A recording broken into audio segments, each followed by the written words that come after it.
And what a pleasure it is to have Maria Popova.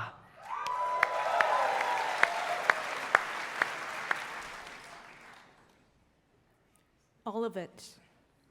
The rings of Saturn and my father's wedding band, the underbelly of the clouds, pinked by the rising sun, Einstein's brain bathing in a jar of formaldehyde, every grain of sand that made the glass that made the jar, and each idea Einstein ever had, the shepherdess singing in the Rila Mountains of my native Bulgaria, and each one of her sheep, every hair on Chance's velveteen dog ears, and Marianne Moore's red braid, and the whiskers of Montaigne's cat, every translucent fingernail on my friend Amanda's newborn son, every stone with which Virginia Woolf filled her coat pockets before wading into the river Ouse to drown, every copper atom composing the disk that carried arias aboard the first human-made object to enter interstellar space, and every oak splinter on the floorboards onto which Beethoven collapsed in the fit of fury that cost him his hearing.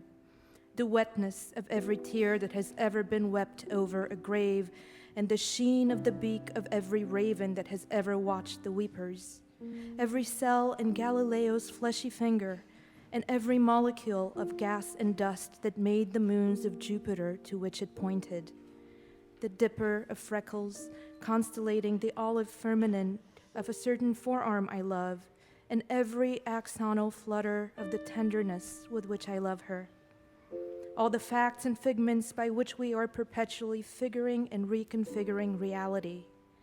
It all banged into being 13.8 billion years ago from a single source, no louder than the opening note of Beethoven's Fifth Symphony, no larger than the dot levitating over the small eye, the eye lowered from the pedestal of ego. How can we know this and still succumb to the illusion of separateness, of otherness?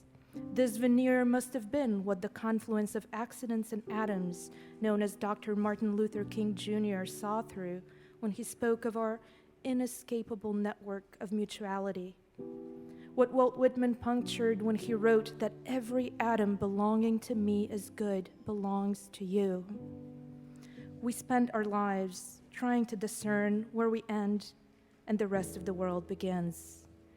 There are infinitely many kinds of beautiful lives.